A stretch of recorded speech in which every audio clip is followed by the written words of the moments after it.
Bonjour à tous, c'est Nicolas Tesla, on se retrouve pour un tuto flash mise à jour de la voiture avec un petit bonus sur l'application.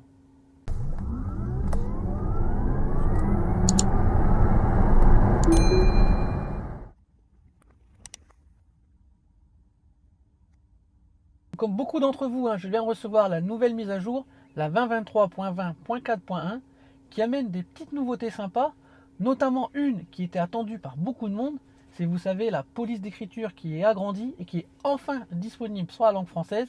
On se retrouve tout de suite sur l'écran pour voir un peu ce qui est arrivé. Première nouveauté de cette version, on a enfin maintenant la possibilité d'agrandir la police d'écriture. En fait, on va dans affichage, on défile jusqu'en bas, taille du texte, on peut mettre large, ça demande de redémarrer le système, on va le faire rapidement.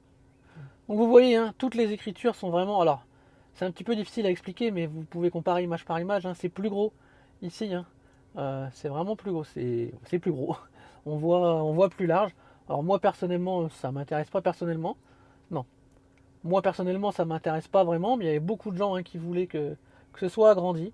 Donc voilà, donc moi je vais pas le laisser dans cette police d'écriture, mais il y a des gens qui préfèrent de pouvoir voir un peu plus gros, un peu plus gras. La police d'écriture, même dans les applications, elle est plus grosse. Là les titres sont écrits plus gros, les titres d'albums, etc. Alors ça oblige à défiler un petit peu plus parce qu'on en voit moins, c'est assez logique. Mais voilà, toute la police de caractère est grossie. Deuxième mise à jour qui est un peu plus discrète, c'est que maintenant en fait, on a la possibilité de voir depuis combien de temps, soit on a fait la rotation des pneus, soit on a changé les pneus.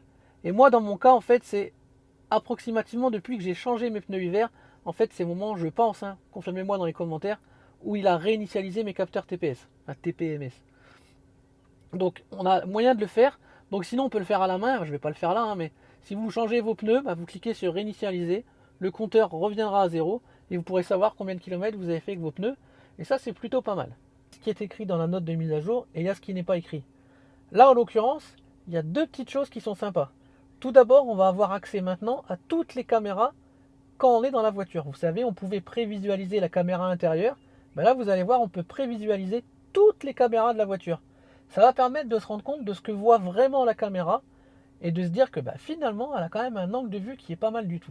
Bon, regardez, ça se passe dans le menu Entretien, vous descendez, Prévisualisation de la caméra, et quand vous cliquez dessus, en fait, vous avez accès à toutes les caméras qui sont ici. Caméra habitacle, coucou. Caméra principale, donc là c'est la caméra avant.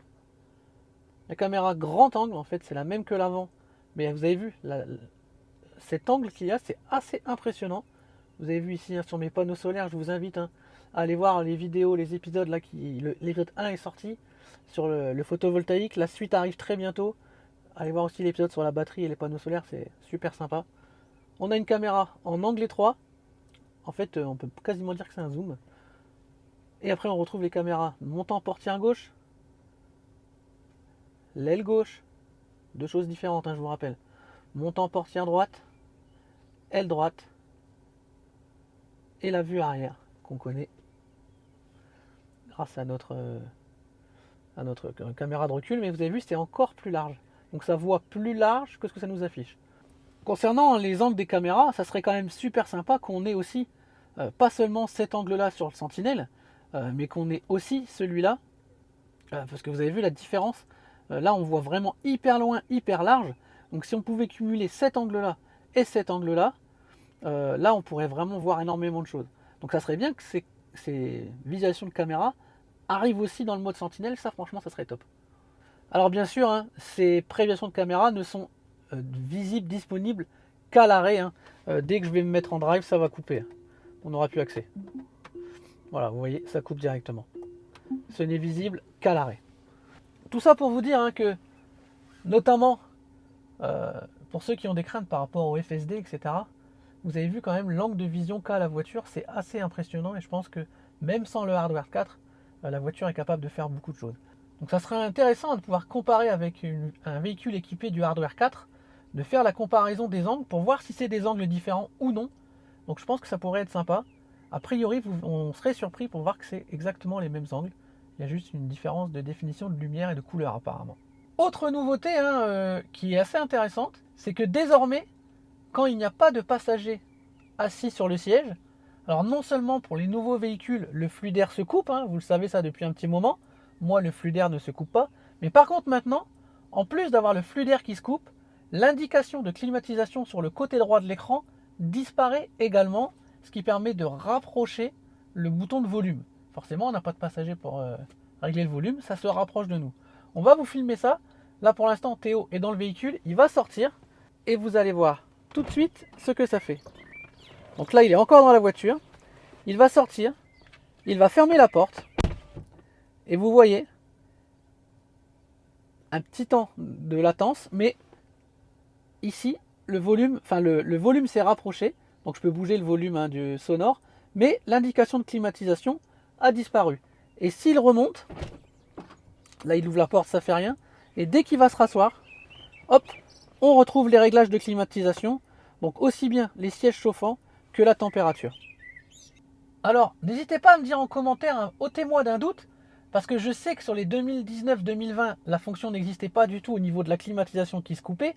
D'ailleurs, moi, quand Théo sort, ça ne coupe pas la climatisation de son côté. Il y a juste l'animation qui disparaît.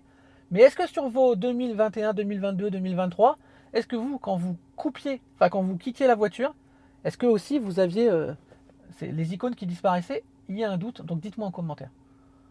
Autre petite nouveauté, c'est dans le menu trajet. En fait maintenant, le trajet actuel ne donne plus les kilowatts consommés, mais la durée du trajet. C'est un petit détail, mais moi je trouve c'est sympa que le trajet actuel on l'est plutôt en temps qu'en kilowatts, c'est plutôt pas mal. Surtout qu'on l'a depuis la recharge, ça c'est le plus important. Par contre la durée pour le trajet actuel, ça c'est pas mal. Petite nouveauté sympathique. Alors je dis nouveauté, c'est surtout pour les nouveaux possesseurs de Tesla qui ont été directement en V11.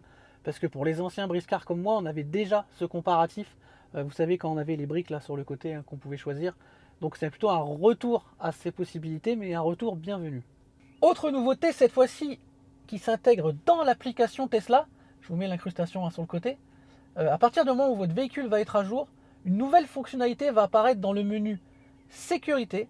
Vous voyez, il y a code PIN pour la conduite, qui va vous permettre de verrouiller le démarrage de la voiture grâce à un code PIN. Et vous allez me dire, Nicolas, ça fonctionnait déjà dans la voiture ça. Oui, sauf que quand vous l'activez dans la voiture, il est actif tout le temps, ou non actif tout le temps. Sauf que là, vous pouvez vous dire, comme moi par exemple, moi franchement ça m'intéresse énormément, parce qu'à la maison, moi la voiture dort en sous-sol, à mon travail, la voiture est un endroit sécurisé, je ne mets pas le code PIN. Je devrais peut-être, mais il n'y est pas. Sauf que là, par exemple, ce week-end, j'étais dans un endroit qui était inconnu pour moi, et là, du coup, à distance, j'ai pu activer un code PIN, et j'ai du coup sécurisé la voiture encore plus. Et après, je le supprime quand je veux. Petite remarque qui aurait pu être intéressante, c'est d'activer ce fameux code PIN à la localisation de la voiture. Un peu comme on fait avec le mode sentinelle. Ça, franchement, ça serait quand même pas mal en fonction du lieu où on est, on a le code PIN ou on l'a pas. Et ça serait vraiment top. Peut-être pour la prochaine mise à jour. Donc voilà, c'est tout pour ce tuto. Vous avez vu, il y avait petite mise à jour, mais quand même pas mal de nouveautés intéressantes. Vous avez peut-être vu dans mes posts au niveau de la chaîne de la communauté que Bloody, ma bonne vieille Bloody, est en vente. Parce que j'ai un projet assez intéressant, je vous en dirai plus si ça se concrétise. Mais dans tous les cas, si vous êtes intéressé par Bloody, n'hésitez pas à me contacter en message privé. Vous avez l'email qui est dans la description de la vidéo. Il faut savoir qu'elle va être vendue avec tous les équipements que vous connaissez. La seule petite différence, c'est que je vais juste conserver mes jeux de jantes. Donc vous aurez des jantes d'origine Tesla. Je peux peut-être m'arranger pour vous avoir des petits aéros sympathiques, ça c'est pas un problème. Mais dans tous les cas, tous les accessoires qui sont à l'intérieur sont conservés. Donc je pense que c'est une affaire en or. Même les housses, je laisse tout. Donc contactez-moi par message. Et si jamais ça se concrétise, vous verrez le projet sur lequel je pars.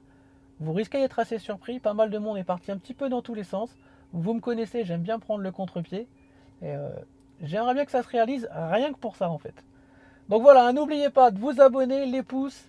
Et à très bientôt pour d'autres vidéos et d'autres tutos sur la chaîne Nikola Tesla. Bye bye.